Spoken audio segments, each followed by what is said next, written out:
Fala galera, tudo bom com vocês?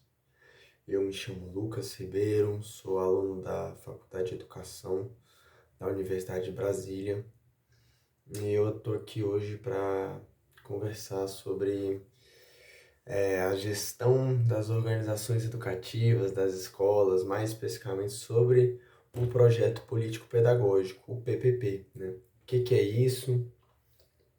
Como que esse documento é pensado, é estruturado e qual que é o papel, qual a função dele, né, em meio à gestão aí das escolas. Bom, eu trouxe aqui primeiro comentar a respeito do documento em si, do projeto em si. É importante destacar que esse documento, ele tem caráter institucional, então ele vai ser efetivo, ele vai ser prático para aquela instituição. Ele não tem ordem nacional, distrital ou municipal. Ele, na verdade, vai atuar só sobre aquela instituição de ensino, seja de nível básico, de nível superior, de nível médio. E aí a gente já vê a importância desse documento no sentido da autonomia dessas instituições, porque esse documento vai garantir que cada uma delas consiga formular a prática pedagógica que mais se adequar ao seu meio, à sua comunidade, sendo assim mais assertiva no processo de ensino e aprendizagem. Bom, falado isso, vamos entender o que é em si esse documento. Ele, na verdade, é a referência, o norte da prática pedagógica dentro das escolas. Esse documento ele vem como uma referência mesmo que deve incluir minuciosamente quais seriam as metodologias aplicadas nessa escola, quais são os métodos avaliativos empregados nessa escola, como vai funcionar a divisão de turmas seriadas, como é que vai funcionar é, a disposição dos conteúdos e das disciplinas nessa organização educativa. Ou seja, ele vai organizar a gestão escolar, bem como a prática pedagógica. Talvez menos a gestão escolar e mais a prática pedagógica, né? Por conta dele se referir justamente às práticas daquela instituição de ensino. Desde os valores que ela acredita, que ela emprega, que ela valoriza, né? Até mesmo questões mais cotidianas, né? Como os espaços que vão ser utilizados para cada situação e etc. Aqui eu trouxe um documento que vai trazer para a gente. Esse aqui é o texto de Claudiné Leandro e Andréa Dulcina Plath. Elas trazem um texto que chama, as professoras trazem um texto que chama Eixos Filosóficos do Projeto Político-Pedagógico e a Visão da Educação na Sociedade. E aqui ela vai trazer os principais tópicos, os principais itens que devem estar contidos nesse documento. E aí ela traz a questão da gestão democrática, da liberdade, a igualdade, a qualidade desse ensino, a valorização do magistério, quais são as finalidades da escola, como vai ser disposto o currículo dessa escola, qual vai ser o tempo, a duração, né, o período escolar, e assim por diante. Uma visão de sociedade, visão de educação, né, metodologia que vai ser utilizada, referência teórica, como um bom documento respaldado deve ter. E aqui, por fim, a gente precisa entender a consideração do político pedagógico. Já ficou claro, então, que é o projeto, né? Qual que vai ser, então, as, como que as engrenagens da escola vão funcionar. Agora, basta entender por que pedagógico e por que político. Pedagógico por conta da intencionalidade. É importante destacar que o processo que está em questão é o de ensino e aprendizagem, então a intencionalidade é pedagógica. E isso tem que estar frisado no documento, né? Isso tem que estar claro e a gente tem que entender, a gente que eu digo, os educadores têm que entender quais caminhos eles vão seguir na prática pedagógica deles através daquele documento. E político, porque compreende-se que esse documento segundo a Lei de Diretrizes e Bases, que estabelece quais são os fundamentos da educação pública, gratuita e de qualidade, ela vai dizer que, além da gestão democrática, que tem que ser garantida, e da autonomia nas escolas, que vai ser garantida por esse projeto político-pedagógico, o político é importante entender a formação do cidadão crítico, do cidadão que desenvolve, além dos conteúdos, como aponta também a Base Nacional Curricular Comum, as habilidades, as competências. Isso não pode ser desprezado. Essa parte do contexto da sociedade, de ter uma aplicação do que se está aprendendo, daqueles conteúdos que estão dispostos ali naquele projeto. Então, entendido isso, né, que é um projeto político, pedagógico, além da questão não neutra, né, da não neutralidade da educação, que é importante frisar aqui, que a educação não é separada da educação política, e sim elas estão entrelaçadas e andam juntas. Quando você ensina, você já ensina como? Você já se ensina relacionando. Você não ensina separado da relação, né? Que a relação é justamente isso. A, a ideia da política, né? Da dialética, é justamente a ideia relacional. Pois bem, agora que a gente já entendeu e elucidou essa questão, vamos passar aqui agora para a análise de um desses documentos. Eu selecionei aqui o PPP da CAP, que é a Comunidade de Aprendizagem do Paranoá, que fica situada aqui no Distrito Federal, uma escola que vem se tornando um modelo, né, de educação inovadora, de uma possibilidade de uma metodologia alternativa que não repita os antigos padrões e os antigos erros, né, que a gente já tanto observa que a educação não consegue suprir a demanda da nossa sociedade, das nossas comunidades. Então, deixa eu abrir esse documento aqui, que ele então vai nortear o trabalho pedagógico dessa escola de ensino fundamental situada no Paranoá. Bom, o documento ele é dividido em 18 tópicos que vão organizar desde a apresentação e história da comunidade do Paranoá, que ele situa no documento, até mesmo no final do documento a avaliação, os planos de gestão e estratégia, os planos de aprendizagem, projetos e parcerias e assim por diante.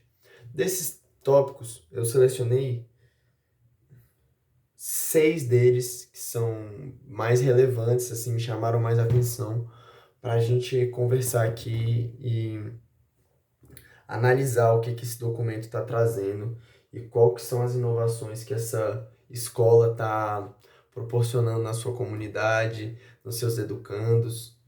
Então vamos lá, o primeiro deles é o tópico 4, o primeiro dos que eu separei, né? É a função social. Eles delimitam e especificam qual que é a função social da escola. E eu vou ler aqui exatamente o texto do documento para ficar claro. Entendemos que a escola pública tem como função social formar sujeitos autônomos capazes de gerir seus processos como eternos aprendizes, construindo conhecimentos, atitudes e valores que tornem o educando solidário, ético e participativo. O saber sistemático historicamente acumulado deve ser reconhecido como patrimônio universal da humanidade, sendo apropriado criticamente pelos estudantes que também trazem consigo o saber da comunidade em que vivem, atuam, ou seja, o saber popular. É decisivo para o processo de democratização da sociedade a interligação e a apropriação desses saberes pelos estudantes e pela comunidade local. A escola pública poderá ser um lugar privilegiado para o exercício da democracia participativa e do exercício da cidadania consciente, além da formação do indivíduo e sua preparação profissional. Isso atende aos interesses da maioria socialmente excluída, privada dos bens culturais, materiais produzidos pelo próprio trabalho, contribuindo assim significativamente para a democratização da sociedade. Bom, você vê que traz explicitamente uma visão que é alinhada com a LDB, com a Lei de Diretrizes e Bases, que justamente estabelece a formação do aluno cidadão, do educando que está naquele ambiente escolar, para além dos conteúdos, né? Mas para o entendimento da vida em sociedade, do coletivo, da igualdade, do respeito, né? Que tudo isso faz parte da função da escola, do papel escolar. Bom, o próximo tópico que eu separei, os próximos, né, que eles se comunicam muito, é o tópico 5 e o tópico 7. O tópico 5, ele traz a respeito dos princípios e orientadores das práticas pedagógicas. Aqui o documento vai listar de maneira muito clara quais são os valores, quais são os princípios e principalmente quais vão ser os dispositivos pedagógicos, não em termos de metodologia ainda, mas em termos de provocação, né, de instigar o conhecimento. Então, ele traz aqui os valores como amorosidade, autonomia, respeito, responsabilidade. Cada um desses valores, ele tem aqui uma breve explicação sobre de que maneira esse valor é importante, é uma ferramenta importante no processo pedagógico, e de que maneira esse valor ou esse princípio está alinhado a uma virtude, a uma coisa positiva que aquele educando possa absorver. Bom, já o tópico 7, ele vai tratar sobre as concepções teóricas que fundamentam essa prática pedagógica. Aqui, como eu te falei, o documento está muito alinhado com a LDB. E ele traz aqui, após uma citação, que é uma citação...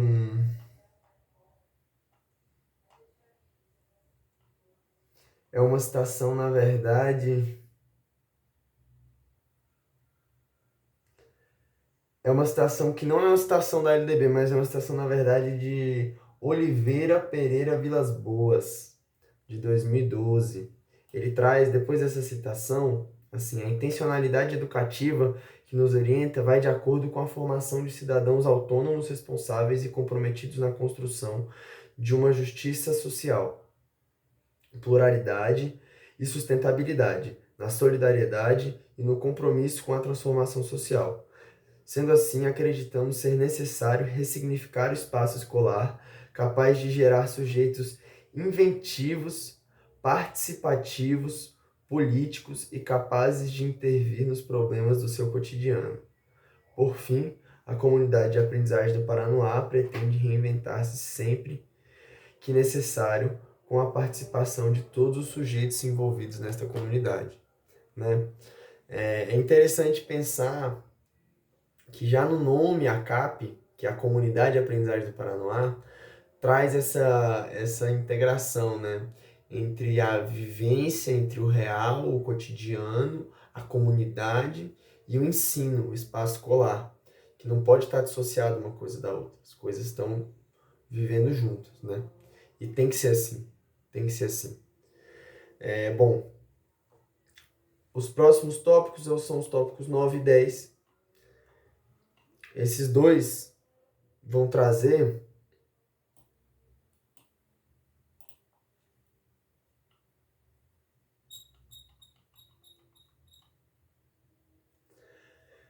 já mais a prática da organização do trabalho pedagógico, né? Já mais de maneira mais prática, assim, elucidando já as questões do dia a dia, das divisões E aqui eu vou tomar mais 5 minutinhos para a gente poder falar bastante disso, que vale a pena, porque aí tá a inovação, aí tá a diferença.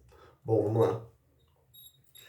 Eles organizam um trabalho que não necessariamente está em séries, em turnos, né, de seriados, né, como primeira série, segunda série e assim por diante. A CAP, ela funciona com núcleos de aprendizagem, né? Então, não existe um sentido de repetência do aluno ele estar ali e tem que repetir aquele processo para poder chegar no aprendizado. Na verdade, são núcleos de aprendizagem. Claro que vão ter alunos que vão conseguir cumprir cada núcleo mais rapidamente, vão ter alunos que vão demandar mais tempo em cada núcleo. Mas isso não é visto como uma ideia de você estar repetindo, fazendo a coisa de novo. Na verdade, você só está terminando o seu processo, né? E esses núcleos de aprendizagem, eles, eles são divididos da seguinte forma: iniciação, transição e desenvolvimento. Eles têm uma sequência lógica, pedagógica, didática, para dentro desses núcleos eles conseguirem inserir também os conteúdos.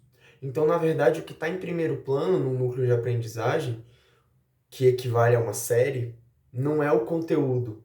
Não é isso que você tem que cumprir para mudar para a próxima série. Você tem que cumprir com, na iniciação, iniciar a construção do planejamento com auxílio, apropriar-se dos valores da CAP, ouvir o outro e respeitar os diferentes pontos de vista, responsabilizar-se pelo material utilizado, tomar iniciativas coerentes, fundamentar suas decisões, resolver seus conflitos com mediação, identificar e expressar problemas e desafios de diferentes naturezas, comunicar suas ideias e descobertas. Você entende? E isso transforma a ideia de aprovação ou desaprovação, tira o foco disso do conteúdo e passa o foco para as competências e para as habilidades que esses educandos estão desenvolvendo. E assim ele continua. Na transição ele tem mais, ele tem partilhar e aplicar a produção do conhecimento, vivenciar os valores e as regras de convivência, pesquisar informações para realizar projetos pessoais, construção de questionamentos relevantes junto ao seu tutor. E aí ele continua, ele dá mais, ele dá várias. E aí já no terceiro estágio, que é o de desenvolvimento, ele vem já com competências mais maduras, compreender suas responsabilidades e ajudar a cumprir as do grupo, manter uma relação de respeito e cooperação, ser responsável e revelar concentração no desempenho das tarefas, participar com criatividade e ativamente nas atividades da comunidade de aprendizagem. E assim ele continua também. Então, isso passa a ser o foco, né, dessa sequência didática da escola. E é interessante também que o ponto 10 ele traz os dispositivos pedagógicos. E aí, nesse momento, ele compara os dispositivos pedagógicos dessa escola, ele faz a metáfora com uma árvore, né?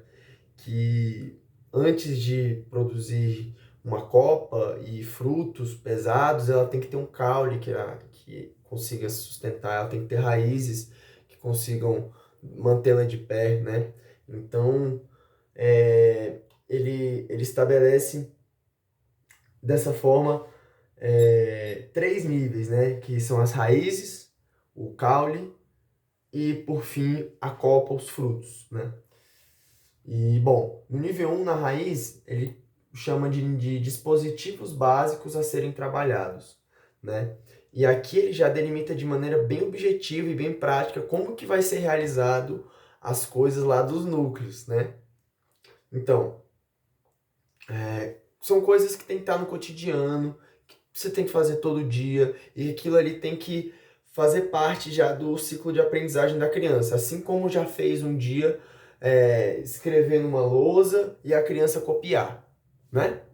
Bom, aqui ele bota rodas de conversa, planejamento de projetos, silêncio e atenção, permissão à palavra, gostei barra não gostei, ele coloca entre parênteses, expressar a preferência, grupos de responsabilidade e comissões, né? Então você vê que esse último tópico ele ainda traz um pouco já da questão da autonomia do aluno e da gestão democrática, né? A formação de grupos de responsabilidade e comissões.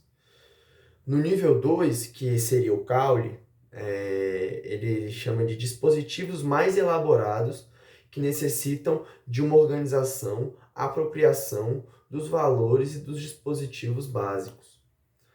Projeto coletivo, oficinas, saídas de campo, assembleias. E em cada um deles ele detalha como que funciona isso, como que o educador deve agir, e quais vão ser enfim, as grandes questões dali daquele dispositivo pedagógico.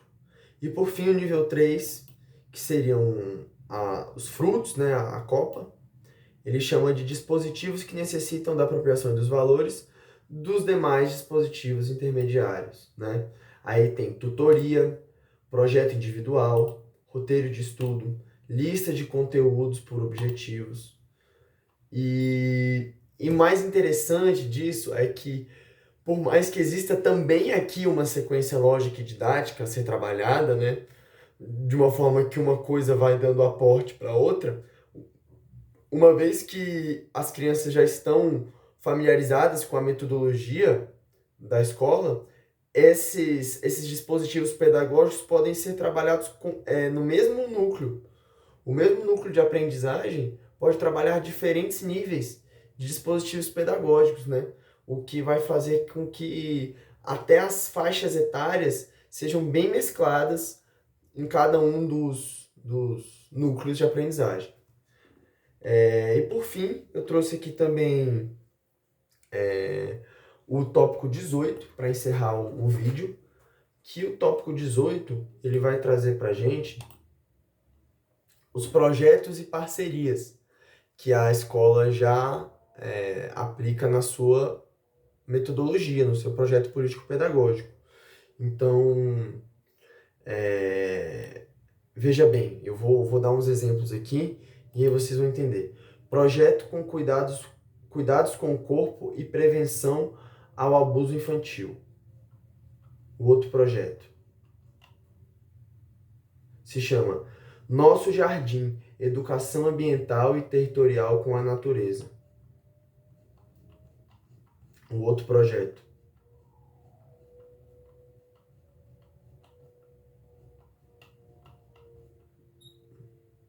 Projeto. Esse aqui é o mesmo. Calma aí. Projeto Identidade. Através do cumprimento desses projetos e do estabelecimento das crianças como ativas, como desenvolvedoras, aqui os professores conseguem inserir as questões das disciplinas, dos conteúdos curriculares, né?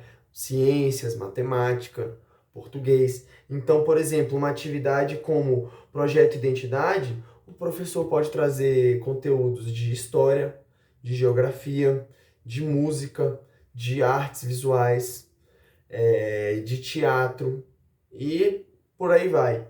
E ele desenvolve esse projeto aqui no documento da seguinte forma: ele apresenta a justificativa, os objetivos, as ações, a avaliação no fim do projeto e, por fim, os resultados que esse projeto objetivava, queria chegar em relação aos que ele obteve, né? Então, traz de forma muito lúcida a prática pedagógica dos educadores, da instituição e da gestão escolar, né? Bom, eu trouxe esse documento porque realmente a CAP é uma escola maravilhosa, que deve ser modelo não só para o DF, mas para o Brasil inteiro, com realmente uma possibilidade de um trabalho inovador na educação, com fundamentação teórica, com referência, com resultado. E queria aproveitar aqui o vídeo para agradecer o projeto Autonomia, que é um projeto de extensão da Faculdade de Educação, que me fez ter contato com além dessa escola, com muitas outras que trabalham essas questões das inovações na educação, de novas possibilidades, de uma educação que consiga realmente responder à sociedade, né? Ao que a demanda que a gente tem hoje. Então, agradecer também a disciplina, a professora, a todo mundo que assistiu até aqui. E eu espero que tenha ficado claro, que tenham apreciado, assim como eu também, o documento aí da CAP. E convido todos a lerem esse projeto político-pedagógico que realmente inspira a gente a fazer uma educação transformadora, nova, potente, né? E um forte abraço a todos, uma boa noite.